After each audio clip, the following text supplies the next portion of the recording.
Olha, vamos direto ao ponto. Quem é que nunca sentiu aquele arrepio, sabe? Aquela notificação de multa de trânsito chegando pelo correio? É uma daquelas coisas que mexe com o bolso, com a paciência da gente. Mas o que muita gente não sabe é que existe uma regra de ouro, um prazo, que o próprio órgão de trânsito tem que seguir à risca. E essa regra pode ser a chave para anular a penalidade. Vamos entender direitinho como usar essa informação.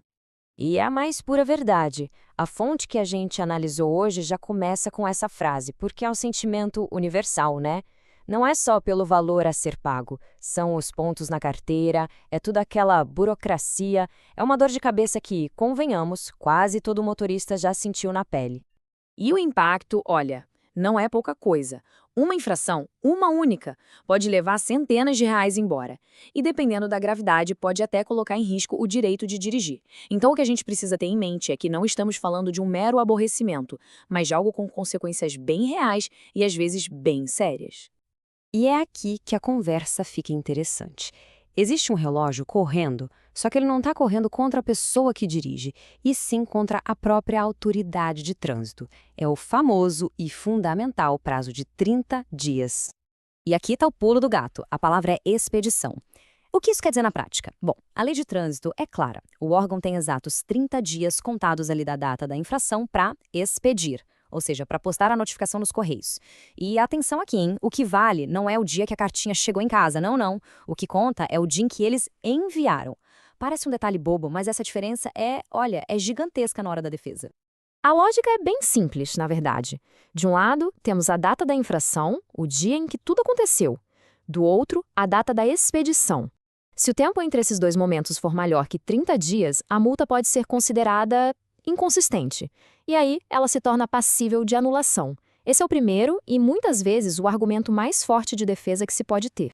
Mas e se o órgão cumpriu o prazo de 30 dias? Acabou o jogo? De jeito nenhum. A lei garante um processo com 3 etapas, 3 chances diferentes para recorrer. É uma estrutura que funciona como um passo a passo, sabe? Então, como funciona esse processo? É bem esquematizado. Pensa assim, são 3 chances, 3 degraus. O primeiro é chamada defesa prévia. É a primeira oportunidade de se manifestar, de apresentar os argumentos direto para quem multou. Ok, não deu certo? Beleza. O caso sobe para a Jari, que é uma junta que vai reavaliar tudo. E se mesmo assim a decisão for mantida, ainda tem uma última cartada. O recurso ao CETRAN, que é o Conselho Estadual de Trânsito. Ou seja, o sistema dá 3 oportunidades para apresentar o caso. A gente falou bastante do prazo das autoridades, né? Mas e o prazo de quem dirige? O que acontece se, por algum motivo, o prazo para apresentar a defesa for perdido? Será que aí já era? Que tudo está perdido? Essa é a pergunta que vale ouro para muita gente. Perdeu o prazo e agora? A resposta curta, em geral, é que o direito de recorrer se perde. Só que a própria lei abre umas exceções, algumas situações bem específicas em que a discussão pode sim ser reaberta. Basicamente, são duas grandes brechas. A primeira é se a notificação original veio com erros grosseiros que impossibilitaram a defesa, tipo dados errados do carro, do local da infração. A segunda é o que o direito chama de motivo de força maior, ou seja, um evento muito sério e que pode ser comprovado que simplesmente impediu a pessoa de agir. Uma hospitalização de emergência, por exemplo. Fora desses casos, o prazo é para ser cumprido rigorosamente. Certo. Agora que as regras do jogo estão mais claras, como é que se aumentam as chances de sucesso? Porque construir um bom recurso não é só uma questão de ter razão. É sobre saber apresentar os argumentos da forma certa. Montar uma defesa forte exige método. O segredo aqui é clareza. Ir direto ao ponto, sem enrolação, juntar tudo o que puder para provar o seu lado. Fotos, vídeos, documentos, o que tiver. E claro, cumprir os prazos estabelecidos é sagrado.